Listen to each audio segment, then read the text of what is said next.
What's up, everybody? Today we're going to talk about macros. Aubrey and I have filmed some older videos on our channel. It's probably one of the first videos, and we kind of break down macronutrients. And we figured we might as well do a more updated video. Some people don't want to go back 4 years. A lot of people have followed us since we made those videos. We figured this might be helpful to you if you're wanting to know more about weight loss, macronutrients, and things like that. So first, let's talk about what are macros. So macros are fats, carbs, and proteins, not to be confused with micronutrients, which is like your vitamins and minerals and things like that. Macronutrients make up calories. So from protein, carbs, and fats, those grams create calories, and then they go into your overall caloric intake for the day. So for example, if something has 1 gram of fat in it, it has 9 calories. If something has 1 gram of protein or carb in it, it has 4 calories. So something, to start out remembering is that for every, 1 gram of fat, it equals 9 calories. And then for carbs and protein, 1 gram equals 4 calories. So right there, you can already see that for every gram of fat you eat, you're getting way more calories compared to carbs and proteins. That's why a lot of people do low-fat diets, just because fats add up to the calories a lot quicker. Also, if you do keto, then you're only eating fats and proteins. You're not really eating carbs, so you're cutting out an entire macronutrient. It's another reason people lose weight on keto. You're really just restricting yourself from a way of getting calories that you're not getting anymore. This is the basic of how these macronutrients relate to calories. You probably remember your parents or grandparents counting calories back in the day. Counting macros is just a more specific way than counting your calories. I am sure that you probably have seen, there's documentaries where a guy has eaten McDonald's every day for 30 days and he lost weight. I think there was one where a guy drank beer and ate Twinkies every day for 30 days and he lost weight. And the reason for that is weight loss is just a calorie balance, if you will. So it's in its most generic form. It is calories in minus calories out. And then if you are eating more calories than you're burning, then you are gaining weight. If you're eating less calories than you're burning, then you're losing weight. And if they're the same, then you're obviously staying the same weight. That's how this all relates together. So if you were counting calories, it's the same thing as counting your fats, carbs, and protein. By tracking these things, you can track your calories and vice versa. So why is it important to track these versus just tracking your calories? Well, if you're someone that cares about building muscle or your weight loss being fat and not muscle, then you have to get this balance correct. Because if you eat in a caloric deficit, which means you're eating less calories than you're burning, so you're losing weight, and you're not eating adequate protein, then you could be losing muscle in that weight loss. In the same token, if you're trying to lose weight, but you are training for some kind of endurance race, or you're training just like lifting weights and stuff, you need to make sure that you're eating adequate carbs to fuel those performances, if you will. And then finally, fats are important because they just go into your entire hormone balance. If you eat too low fat diet, then you can really disrupt your mental acuity, your testosterone levels for men, your hormone such as your menstrual cycle for women. So there's a lot that you don't want to mess up in there. So that's why it's more important to have a general idea for tracking these than just your calories. First, you have to start out with how many calories you think you need in the day just to maintain your body weight. There's a lot of different formulas that you can utilize that say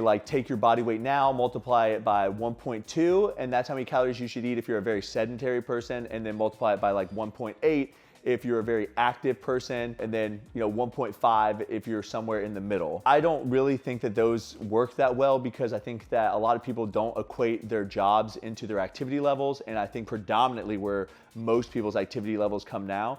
For example, if you're a server and you're on your feet for a 10-hour shift and you're constantly walking around the restaurant, you're doing a lot more than someone that's sitting at a computer desk for 8 hours. Even if that person at a computer desk goes on a 30-minute walk every day, that 30 minutes is nowhere near as much walking as you're doing in your 8-hour shift.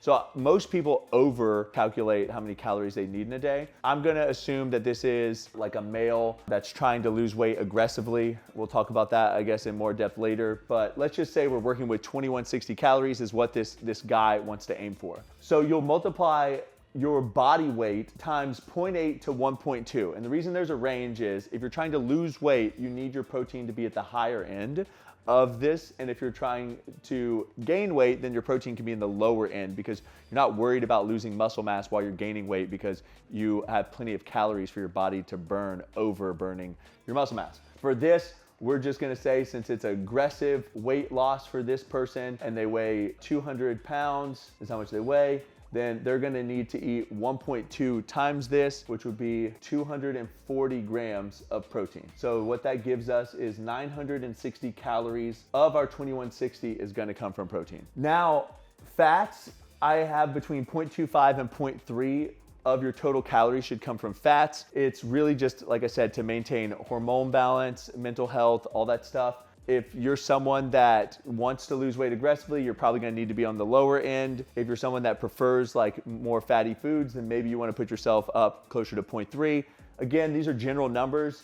I'll show you some other ways we can calculate this, but we're just calculating this through right here. So 0.25 times 2160 comes out to 540, and this is calories.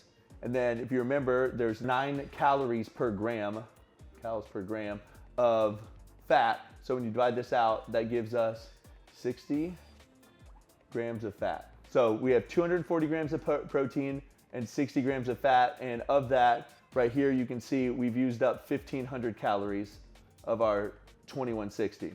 So carbs, what's left? So you have 2160, you've already used up 1,500 calories from your proteins and fats, which leaves us with 660 calories. Then there are 4 calories per grams of carbs, which leaves us with, what's that, 165 grams of carbs. This is an aggressive, I would tell you this is pretty aggressive weight loss for like a 200-pound male, but they would be eating 240 grams of protein, they would be eating 165 grams of carbs, and then they would be eating 60 grams of fat, and that all adds up to 2160 calories. So again, this is just like a quick way to show you if this person was losing weight. You know, you could say if he's losing about a pound a week, that'd be a pretty aggressive cut for him. It would mean that he's on like a 500 calorie per day deficit.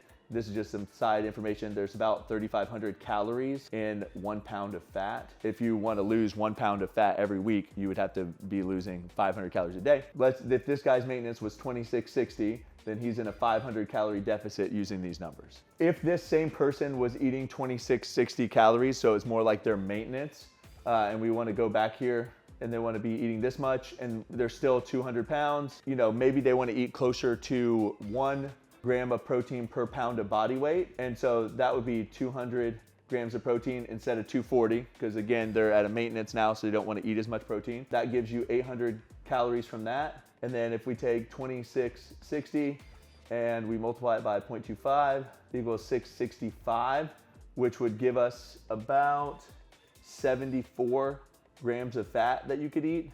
And so now we have 800 plus 665, and we're gonna take 2660 and subtract that from it, and that gives us about 1,200 calories, roughly 1,200 calories left over, which would mean now you would be eating 300 grams of protein, or carbs, sorry, 300 grams of carbs is what you could be eating. So at 2660, not in a cut, this person would be eating, you know, 200 protein, they'd be eating 300 carb, and then they would be eating 74 fat. I will tell you this, if maybe you're like, I can't eat 300 carb. It's very hard to eat that much carbs, especially when you're trying to eat like healthier foods. It's a lot harder to eat that much carbs. So maybe it's easier for you to eat the fats. You could take some of these carbs towards your fats. Really, this is their bottom end of your fats.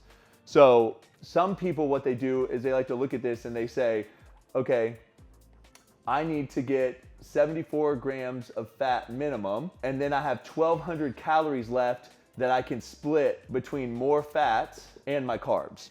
So say I wanted to eat 200 carbs instead of 300, now I have 100 grams of carbs that didn't eat, which equates to 400 calories. Again, 4 calories per gram.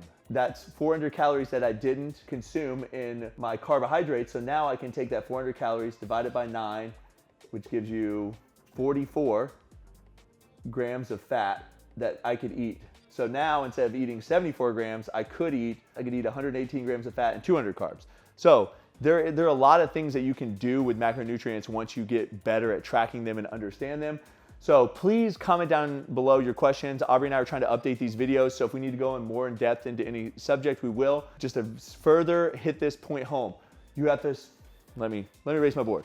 Okay, just to recap everything. First, you're gonna start by finding out how many calories do you need to get whatever results you want. The easiest thing to do, truthfully, is to start tracking your macros and figure out on average what your macros are you're eating and whether you're gaining weight or losing weight. But in general, you gotta find out your calories first. Then from there, you take those calories and you're gonna figure out your protein, carbs, and fats. So for proteins, you're gonna take your body weight and you're gonna multiply it by anywhere from 0.8 to 1.2. 0.8 if you're trying to gain weight, 1.2 if you're cutting, 1 if you just wanna be safe on the middle.